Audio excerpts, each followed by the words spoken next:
2010 সালে যার দাম ছিল 0.40 সেন্ট মাত্র, মানে ডলারে যদি আমরা হিসাব করি তাহলে আজকের দিনে দাঁড়িয়ে 32 টাকা দাম ছিল, কিন্তু বর্তমান তার প্রাইস $1,00,000। ইম্যাজিন, যারা আপনাকে বলেন যে আপনি যদি 1990 সালের আগে যদি 10,000 টাকা উইপ্রোতে ইনভেস্ট করতেন তাহলে আজকে কিন্তু আপনি কোটিপতি হয়ে যেতেন। তো আপনি একটা জিনিস বলুন, 10,000 টাকা ইনভেস্ট করতে হবে না, আপনি যদি সেই সময় যদি 100 টাকাও বিটকয়েন কিনতেন তাহলে কিন্তু আজকে আপনি অনেক অনেক অনেক কোটিপতি হয়ে যেতেন উইপ্রোর থেকেও বেশি। রিসেন্টলি ইউএসএ ডোনাল্ড ট্রাম্প আসার পর থেকে কিন্তু ক্রিপ্টো কারেন্সি নিয়ে হিউজ হিউজ পরিমাণে মানুষের মধ্যে একটা কিন্তু ক্রেজ চলে এসেছে, এবং সেই ক্রেজের কারণে কিন্তু বিটকয়েন $1,00,000 কিন্তু ছুঁয়ে ফেলেছে অলমোস্ট। তাহলে ভাবতে পারছেন কতটা রিটার্ন বিটকয়েন দিয়েছে। তো আজকের এই ভিডিওতে আমরা সেই ক্রিপ্টো কারেন্সি নিয়ে কথা বলবো, জানবো কি এমন জিনিস যা মানুষকে এত এত এত এক্সাইটেড করে তুলেছে, এবং প্রত্যেকটা জিনিস থাকবে আজকের এই ভিডিওতে, জানবো ক্রিপ্টো কারেন্সি কি। অনেকে কিন্তু এখন রিসেন্ট ডেজে আছে যারা কিন্তু ক্রিপ্টো কারেন্সির নাম হতে শুনেছে কিন্তু জানে না, দেখেনি। কারণ দেখেনি, না দেখারই চান্স বেশি, কারণ এটা হচ্ছে একটা ডিজিটাল বা ভার্চুয়াল কয়েন বলা হয় যাকে, যেটা হাতে গুনতে পারবেন না, কিন্তু আমরা যেটা রেগুলার গুনি এই 500 নোট একবারে ছাক ছাক ছাক ছাক করে গুনে ফেলছি, এবং ইউপিআই থ্রু আমরা টাকা পাঠিয়ে দিচ্ছি। ইউপিআইও কিন্তু ডিজিটাল কয়েন নয়, ইউপিআই হচ্ছে ডিজিটাল ট্রানজাকশনের একটা মাধ্যম।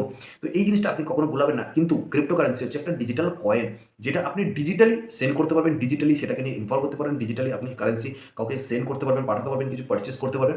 That is called cryptocurrency. তো এখানে যে সব থেকে বড় কথাটা যেটা হলো সেটা কিন্তু, এটা কিন্তু কোনো কেন্দ্রীয় ব্যাংক বা সরকার দ্বারা কিন্তু নিয়ন্ত্রিত হয় না, যার কারণে এখানে ক্রিপ্টোগ্রাফি ইউজ করা হয় যাতে আপনার কয়েন নিরাপত্তা থাকে। এটি কিন্তু মানে যদি আমি বলি যে নিরাপত্তার কথা, সেখানে কিন্তু ক্রিপ্টোগ্রাফি ইউজ করা হয়, যার কারণে কিন্তু আপনার কয়েনটা নিরাপত্তা থাকে। এটি যদি আমরা বলি তাহলে কিন্তু এটা ব্লকচেন ডেটাবেসের ওপরে ভিত্তি করে কিন্তু এই কয়েনটাকে বানানো হচ্ছে। এবার কথা আছে যে হোয়াট ইজ ব্লকচেন। ব্লকচেন একটা নেটওয়ার্কিং সিস্টেম, যেটা এখানে ব্লক এবং চেনের মধ্যে ইন্টারকানেক্টেড থাকে, যেখানে ডেটা তৈরি করে একটা চেনের মাধ্যমে কিন্তু সেটাকে লিঙ্ক করে দেওয়া হয়। এবার আপনি যখনই ট্রানজাকশন করবেন এবং আপনার ট্রানজাকশন যখন সফল হয়ে যাবে, ওই ডেটাটা যখন একটা চেনের মাধ্যমে লিঙ্ক হয়ে যাবে, তখন কিন্তু কারোর বাবার সাধ্য নেই সেই লিঙ্কটাকে কেউ আবার পাল্টাবে, ওইটা নিয়ে কোনো ছেড়খানি করবে, কোনো কিছু কিন্তু এটাতে সম্ভব নয়। যেই কারণে এই ব্লক চেনের মাধ্যমে বা ক্রিপ্টোগ্রাফির মাধ্যমে কিন্তু ক্রিপ্টোকারেন্সি এতটাই সেফ অ্যান্ড সিকিউর। তো এবার আপনার কাছে একটা কোশ্চেন আসতে পারে, স্বাভাবিক যে এত তো কয়েন আছে কিন্তু তার মধ্যে বিটকয়েনের দাম এত কেন?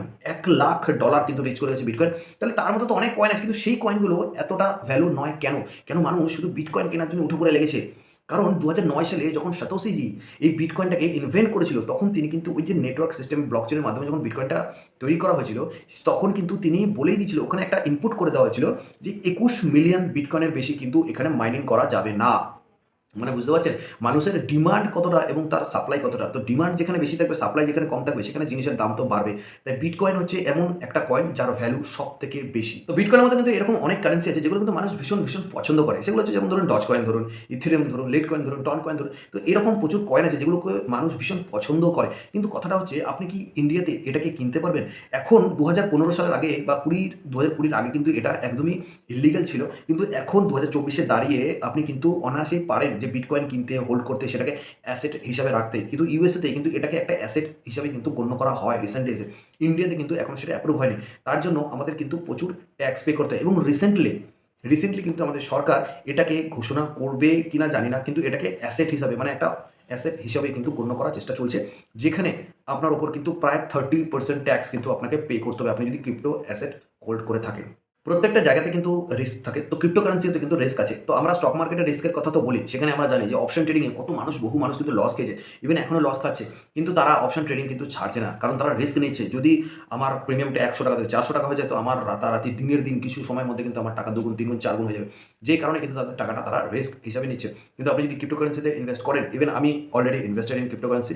তো সেখানে দাঁড়িয়ে আপনাকে কিন্তু একটু রিস্ক নিতে হবে। কিন্তু সবথেকে বড় যে ফ্যাক্টরটা কাজ করে সেটা কিন্তু যে গভর্নমেন্ট রেগুলেটরি। এই যে ক্রিপ্টোকারেন্সি কিন্তু এখনো অবধি পুরোপুরি এখনো অথরাইজড হয়নি ইন্ডিয়াতে। যেই কারণে কিন্তু নানান রকম রেগুলেটরিজ, নানা রকম পলিসিস কিন্তু ক্রিপ্টোকারেন্সি নিয়ে আসতে পারে। সেই কারণে কিন্তু এই যে ওঠানামা, প্রাইসের যে ফ্লাকচুয়েশন, এটা কিন্তু ভীষণ পরিমাণে হতে পারে। তো ইন ফিউচারে ক্রিপ্টো কয়েন বা ক্রিপ্টোকারেন্সি কিন্তু ইন দ্য ফিউচার, তো সেখানে কিন্তু আরও ভ্যালু বাড়তে পারে।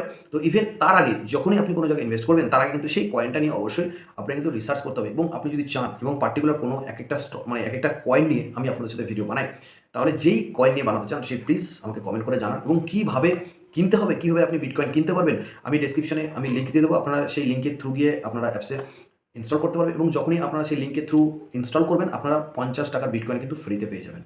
কেমন? তো ডেসক্রিপশনে আমি অবশ্যই লিঙ্ক দিয়ে দেবো এবং আজকের ভিডিওটা আমরা বেশি এগোচ্ছি না কারণ আজকে আমার শরীরটা ভীষণ খারাপ, জ্বর এসছে।